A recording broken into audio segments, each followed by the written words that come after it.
Norway की पहाड़ियों में सारा किसी चीज से भाग रही है। वह बहुत डरी हुई है। जब उसे कुछ सुनाई नहीं देता तो वह रुककर सांस लेती है, लेकिन तभी एक राक्षस उसके पास आ जाता है और उसे फिर से भागना पड़ता है। वह अपने केबिन तक पहुंचने वाली होती है, लेकिन अचानक ठोकर खाकर एक पहाड़ी से नीचे गिर जाती है, जिससे वह गंभीर रूप से घायल हो जाती है।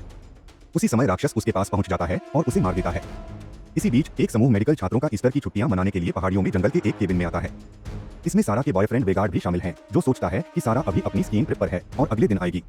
समूह इस इलाके में फोन सिग्नल न मिलने से परेशान है, लेकिन फिर भी वे बर्फ पर स्लाइडिंग करने और स्नोबॉल फाइट करने जैसे कई तरीकों से मस्ती करते हैं। शाम को वे खूब शराब पीते हैं और गेम्स खेलते हैं। मार्टिन हन्ना को बताता है कि वह उसे दिखा सकता है कि मध्य युग में लोगों को कैसे शांत किया जाता था, और वह उसके चेहरे पर तकिया रख देता है, जिससे हन्ना घबरा जाती है और उसे धक्का दे देती है क्योंकि उसे क्लॉस्ट्रोफोबिया है। जब लिव शौचालय जाती है तो वह पेड़ों के बीच एक अजीब सी आकृति को देखकर डर जाती है। वह वापस अंदर आकर दूसरों को बताती है, लेकिन सभी यह मान लेते हैं कि यह कोई जानवर होगा। उसी समय द वांडरर उनके दरवाजे पर आता है और कॉफी मांगता है, तो समूह कुछ हिचकिचाहट के बाद उसे अंदर आने देता है।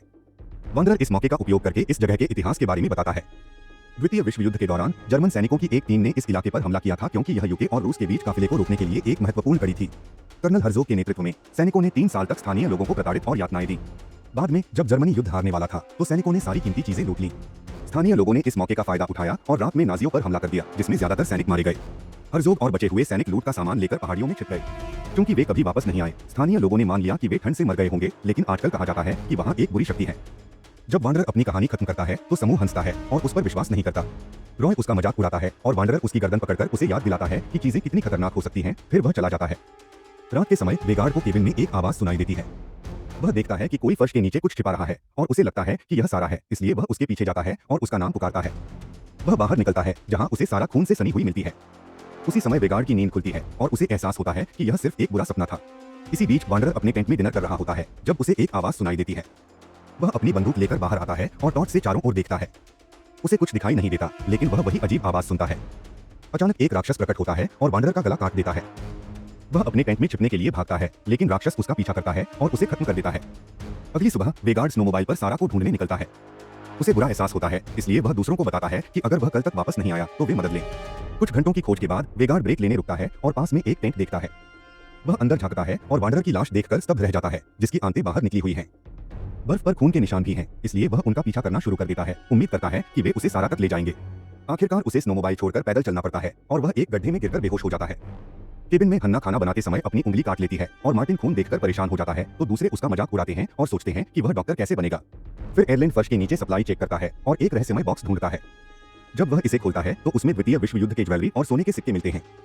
हर कोई इस पैसे से उत्साहित हो जाता है। उस रात समूह फिर से शराब पीने लगता है। एयरलाइन शौचालय जाता है और रास्ते में उसकी जेब से एक सोने का सिक्का गिर जाता है। जब वह शौचालय में होता है तो उसकी गर्लफ्रेंड क्रिस उसके पास आती है और वे शरारत करने लगते हैं। बाहर राक्षस सिक्का उठा लेता है। जब कपल का काम खत्म होता है, एयरलाइन केबिन में वापस चला जाता है और क्रिस शौचालय जाती है। वह एक डरावना चेहरा देखती है जो उसे घूर रहा होता है और डर जाती है। जब वह जानवर गुर्राने लगता है और शौचालय के आसपास घूमने लगता है तो अचानक उसके नीचे की फर्श धंस जाती है और वह गंदगी से भरे गड्ढे में गिर जाती है। वह दर्द से रोते हुए बाहर निकलने की कोशिश करती है, क्योंकि उसके पेट में चोट लगी है। क्रिस शौचालय से बाहर निकलती है, लेकिन चोट के कारण धीरे धीरे चलती है। वह मदद के लिए चिल्लाने की कोशिश करती है, लेकिन समूह जोरदार संगीत सुन रहा होता है और उसकी आवाज नहीं सुन पाता। राक्षस इस मौके का फायदा उठाता है और क्रिस पर हमला करके उसे ले जाता है। जब हन्ना संगीत बंद करके बाहर आती है, क्योंकि उसे लगता है कि उसने कुछ सुना है, तब तक क्रिस गायब हो चुकी होती है। जब हन्ना दूसरों को बताती है तो मार्टिन सोचता है कि क्रिस शायद उन्हें डरा रही है और कहता है कि वे उसे ढूंढने जाएंगे। हन्ना अभी भी डरी हुई होती है और दीवार पर लटकी हुई बंदूक देखती है, इसलिए वह इसे मार्टिन को सुरक्षा के लिए दे देती है। तीनों लोग केबिन से बाहर निकलते हैं और आसपास देखते हैं, लेकिन उन्हें बर्फ में दबा हुआ एक रहस्यमय बैग के अलावा कुछ नहीं मिलता। वे इसे अंदर ले जाते हैं और करीब से देखने पर पाते हैं कि यह सारा का बैग है। लिव उसे ढूंढने जाना चाहती है और खतरों को लेकर बहस छिड़ जाती है। हन्ना खिड़की से बाहर देखती है और क्रिस को देखकर राहत महसूस करती है, लेकिन वह डर जाती है जब उसे एहसास होता है कि यह सिर्फ उसकी दोस्त का सिर है जिसे किसी ने पकड़ रखा है। वह चिल्लाती है और दरवाजा बंद करके उसके सामने सामान रख देती है। लिव खिड़की की ओर जाती है, लेकिन तभी राक्षस का हाथ खिड़की का शीशा तोड़कर उसके बाल पकड़ लेता है और खींचने लगता है। उसकी चीख सुनकर बाकी लोग उसे पकड़ने के लिए दौड़ते हैं ताकि उसे न ले जाया जा सके। मार्टिन लिव के इतने करीब होने के कारण गोली चलाने की हिम्मत नहीं करता, इसलिए हन्ना उसके बाल काटकर उसे आजाद कराती है। इसके बाद सभी घबरा जाते हैं। लड़के दरवाजे के सामने सोफा रख देते हैं, जबकि हन्ना रसोई से जितने चाकू मिल सकते हैं ले आती है। जब वे फिर से खिड़की से बाहर देखते हैं तो पाते हैं कि वहां एक से ज्यादा राक्षस हैं। पता चलता है कि ये ज़ोंबी हैं। अचानक केबिन हिलने लगता है और लाइट्स झपकने लगती हैं। इससे पहले कि कोई ज़ोंबी खिड़की तोड़कर अंदर आए, मार्टिन उसे गोली मार देता है और उसके दोस्त खिड़की को एक टेबल से ढक देते हैं। दुर्भाग्य से एक ज़ोंबी दरवाजे में छेद करके अंदर पहुंचने की कोशिश करता है और उसे अनलॉक करने के लिए हाथ अंदर बढ़ाता है। हन्ना उसका हाथ काट देती है। गिरे हुए हाथ को देखकर एयरलैन को एहसास होता है कि ये ज़ोंबी है और वह सभी को चेतावनी देता है कि काटे जाने से बचें। एक और ज़ोंबी दरवाजे से हाथ अंदर बढ़ाता है और अंदर आने की कोशिश करता है। समूह उसे सोफे से रोकने के लिए दौड़ता है।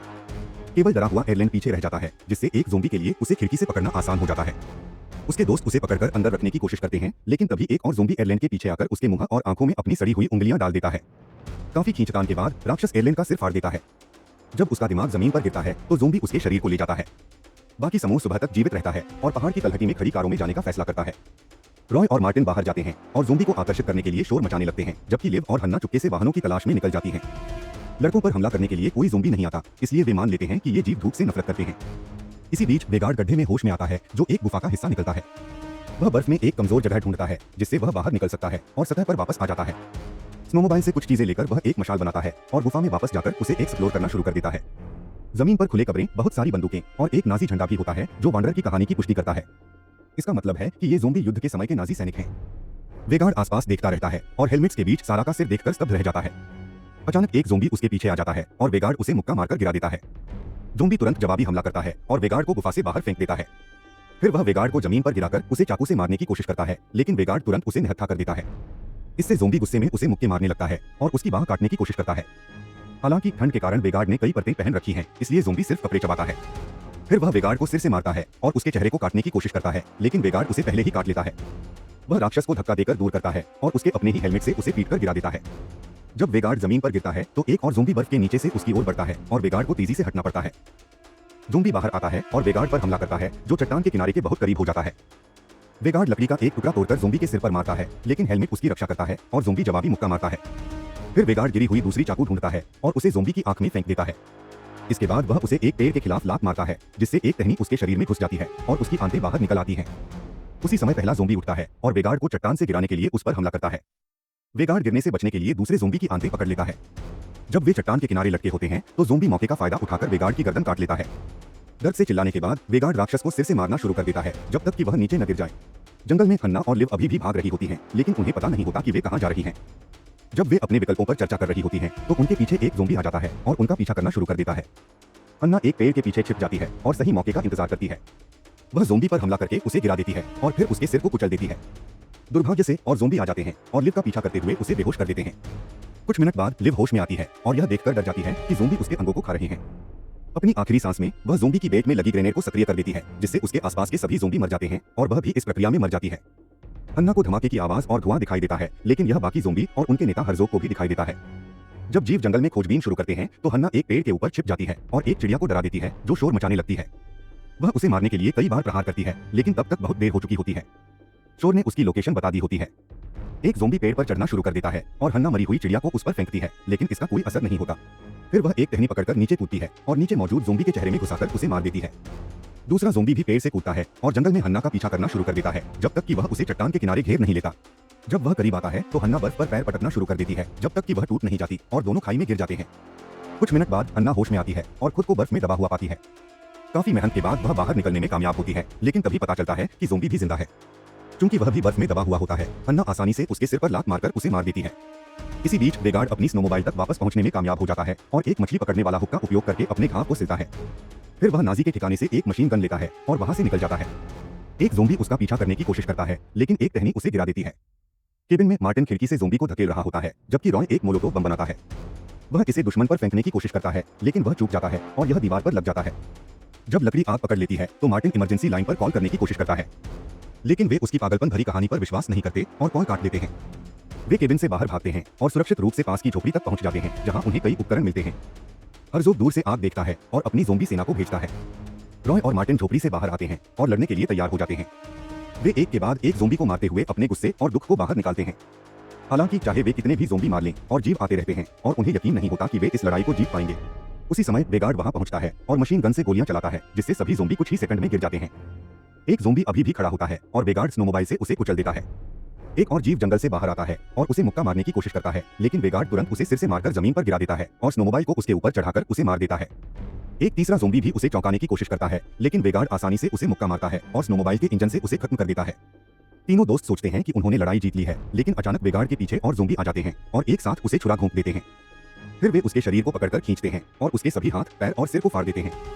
मार्टिन और रॉय तुरंत अपने दोस्त का बदला लेने के लिए कार्रवाई में कूद पड़ते हैं। रॉय एक जीव का सिर काट देता है और उसे पेड़ों के खिलाफ उछाल देता है, जबकि मार्टिन किसी भी चीज पर हमला करता है जो बहुत करीब आ जाती है।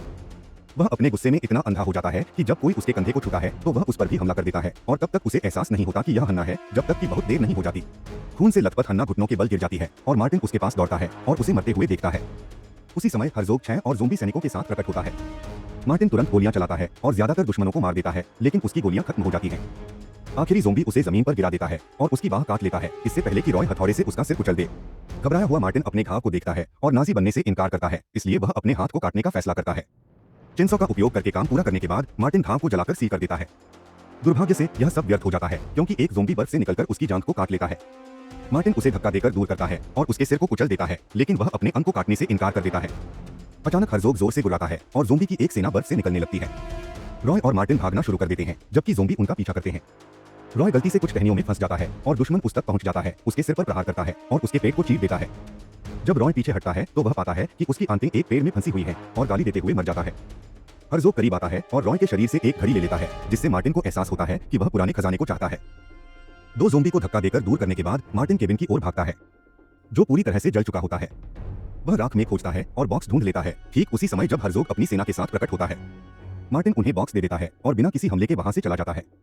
जब रात होती है तो मार्टिन थक चुका होता है, लेकिन वह पहाड़ की तलहटी तक पहुंच जाता है और अपनी कार ढूंढ लेता है। वह अपनी जेब में चाबी ढूंढता है और एक सिक्का गिरते हुए देखता है। तभी हर्ज़ोग खिड़की पर प्रकट होता है और हमला करने के लिए शीशा तोड़ देता है। अगर आपको यह वीडियो अच्छी लगी हो तो और वीडियो के लिए सब्सक्राइब करें।